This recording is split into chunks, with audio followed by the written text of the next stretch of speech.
Friday morning in West Chesterfield, New Hampshire, police say 50-year-old Marie Covey of Stratton was using a chainsaw to trim a tree while doing yard work. Now, part of that tree split and killed her. Well, we wanted to know what the safety measures are in place for crews that cut trees for a profession. NBC5's Lauren Granata joins us now with more on what you need to know before you attempt to cut down anything big on your own property. Lauren?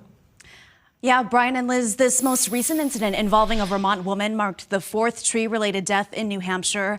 And across our region, if you're getting ready to cut a tree down in your lawn, experts say in some cases you should leave it to the professionals.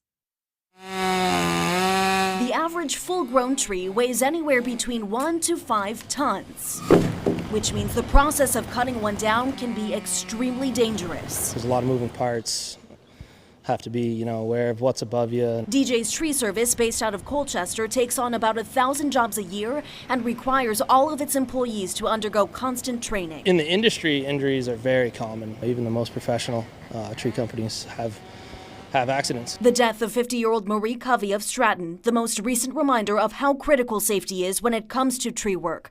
Chesterfield police in New Hampshire say Covey was using a chainsaw when a portion of the tree separated and struck her. NBC5 reached out to Chesterfield police to ask if Covey was working for a tree crew at the time of the incident, but did not hear back in time for this report. Whether it's a homeowner or a professional, we, just really, it kind of hits home and makes us, think a little more, because sometimes it's easy to take for granted, how dangerous, what we're doing is. As more neighbors get ready to take on yard projects, the Vermont Nursery and Landscape Association is warning homeowners against taking down certain trees that should be left to the experts. If you've got a tree that's, 3 to 4 inches in caliper, which is a pretty significant diameter, that's when I would call in a professional. If you do plan on taking it down yourself, have a plan.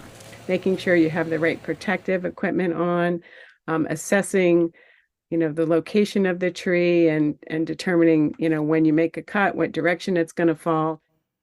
And if you do hire a professional, the Nursery and Landscape Association says to double check that the company has completed its annual certification with the International Society of Arborists. Lauren Granata, NBC5 News.